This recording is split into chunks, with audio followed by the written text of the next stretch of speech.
Satu, dua, tiga, enggak. Opening. Salah boy. Kali ini kontennya kita bikin. Jadi aku bakal kasih kalian berita. Nah, kalian nanti tinggal kasih pendapat, saran, kritik juga boleh. Berita pertama nih. Dari CNN Indonesia. Di Jenpas dia bilang katanya 30.000 napi dan anak sudah dibebaskan. Enak dong. Nah, jadi pendapat kalian gimana nih tentang Enak pembebasan napi dan napi anak? Pelepasan napi itu sebenarnya boleh kan, tapi itu ada pembagian napi yang belum bisa dilepasin, ada yang enggak gitu. Maksudnya gimana tuh? Enggak semua. Ada kayak pembunuh berantai apa gitu, kayak koruptor itu sebenarnya pas gitu. Ini dari siapa lagi nih memberi pendapat? Ya wes, Diki deh, kue nomor 2 Dik. Ya sebenarnya sih nggak apa-apa lah pidana itu, kecuali yang kayak koruptor gitu, kayak begal, pembunuh atau apapun yang ngeri itu. Jadi yang dibebasin kayak narapidana apa tuh contohnya? Ya narapidana biasa kayak pencuri gitu. Jadi gitu. Ya. Siapa lagi nih? Syaru. Pendapatku sih boleh aja, tapi kan ya kayak angga tadi untuk para koruptor, pembunuh atau begal itu bener nggak dibebasin. Tapi itu demi virus corona atau COVID-19, demi memutus rantai itu kan, demi memutus rantai penyebaran virus corona atau COVID-19 itu ya nggak apa-apa, dilanjutin aja gitu. Daripada nanti narapidana kena semua, terus para keamanannya juga ini kena semua, para penjaga tahanan itu kena semua, nanti untuk para pertahanan untuk benteng kedua kita siapa nanti gitu kan. Kan sekarang kan benteng pertama kan para medis, nanti ada backupnya lagi TNI dan Polri, dan itu nanti Kemenkumham ya juga itu biasanya itu. Nah itu sih pendapatku.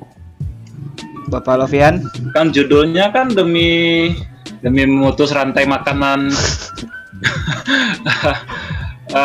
rantai penyebaran corona. Jadi para napi itu kan dibebaskan kembali, dipercepat masa tahanannya, dipotong atau diapain lah istilahnya. Apa ya sisi bagusnya ya? Kalau bagus dia Pak, bagi mereka tuh bagus. Mereka masa tahanan mereka dikurangkan. bukan dikurangkan tapi dibebasin mereka. Dibebasin mereka malah ya. Mereka dikurangin. Menurut aku ya pribadi ya itu kurang bijak aku rasa. Mending kalau dipulangkan oke lah, dipulangkan kan nanti selesai apanya Balik lagi gitu. Balik lagi. Kasihan lah ya keluarga korban yang apa itu, misalnya kayak korban pembunuhan kan, pelakunya gitu ditangkap, terus tahu tiba-tiba pelakunya dibebasin hanya karena ini kan. Yang apalagi yang kasus-kasus berat Kayak koruptor gitu gimana? Apakah boleh dibebasin atau tidak? ya aku nggak ngerti lah kalau kasus koruptor. Mereka pun di dalam penjara masih senang kan, mau dibebasin atau enggak ya, mereka kalau untuk koruptor ya sama aja. Udah gitu pendapat dari kowe. Ya aja. Kalau pendapatku ya, kebijakan pembebasan 30.000 napi dan narapidana anak itu nggak efisien. Jadi misalnya gini, narapidana di dalam penjara itu kan dia udah negatif corona, dia tuh udah nggak ada penyakit apa-apa. Jadi kalau misalnya dikeluarin bebas, nah nanti tetap aja kena gitu loh. Lebih aman di penjara gitu loh, maksudnya di penjara kan kayak nggak ada aktivitas apa gitu. Kalau misalnya Iya. yang dilarang tuh gini loh, orang yang ngejenguk. Jadi kok narapidana itu kan kayak nggak bisa keluar bebas. Jadi kan nggak akan kena. Misalnya Udahlah kebijakannya sia-sia. kan kalau Dilepasin pula napi itu. kalau Iya. kalau yang sipirnya iya mungkin.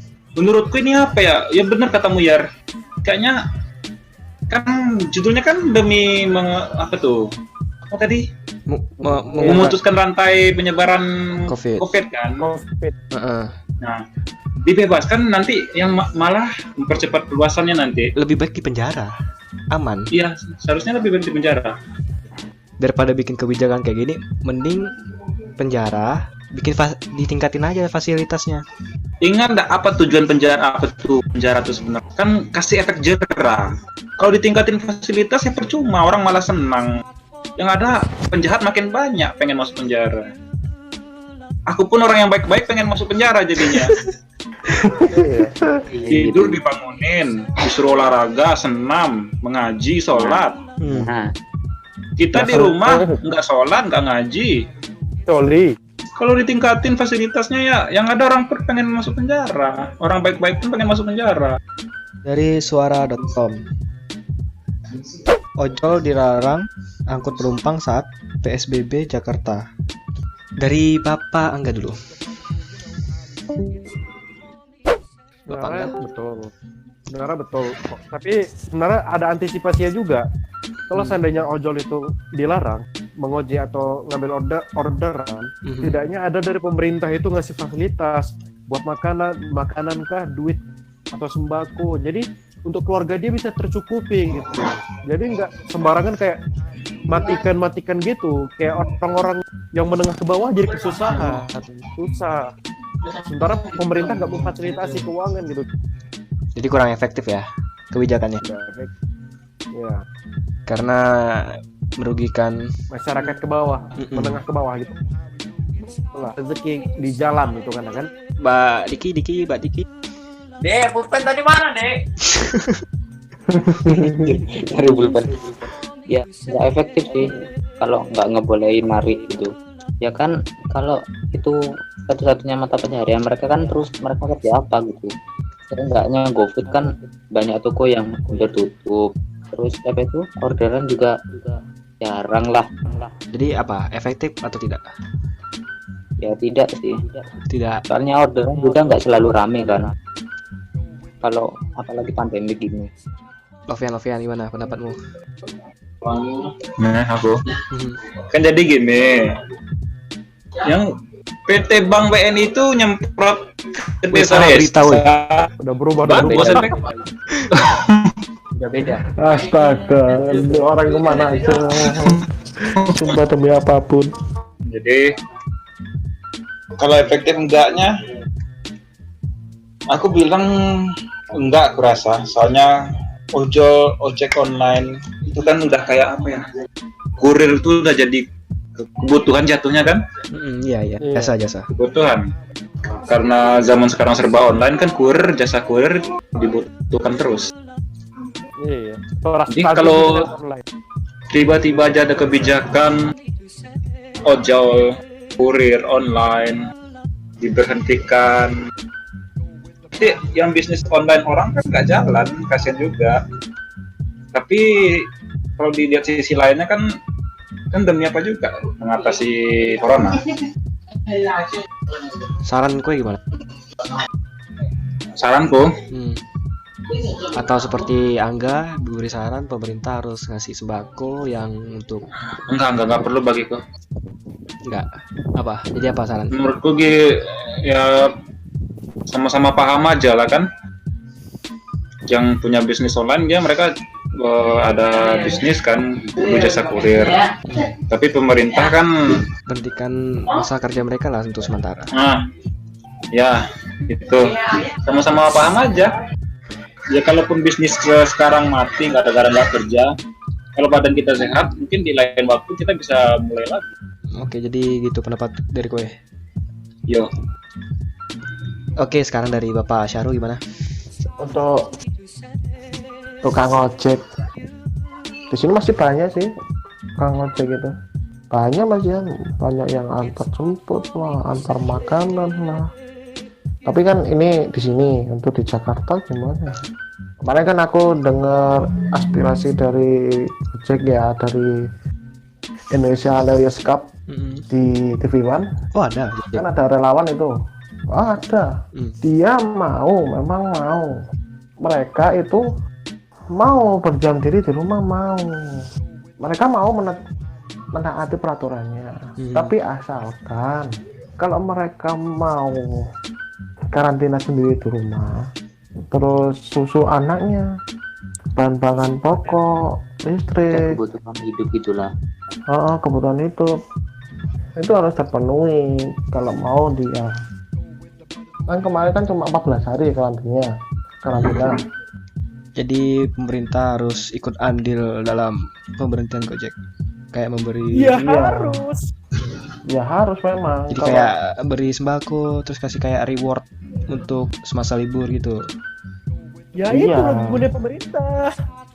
Kalau semisal mereka nggak kerja, apalagi mata pencahariannya itu mereka ngojek online, dan nanti belum cicilan HP, kredit HP.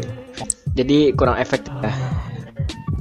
Harusnya boleh, apa kebijakannya boleh, asalkan pemerintahnya ikut andil dalam memberi seperti keperluan rumah gitu ya. Ya pokok-pokok itu. Oke, sekarang giliran Bapak Randy. Aku efektif karena enggak tidak efektif karena kasihan ya kan. Ojolnya kan mau nyari apa kerjaan apa, tapi ya yang gitu juga, jadi nggak efektif aku. Oke, udah gitu aja kan. Penutup.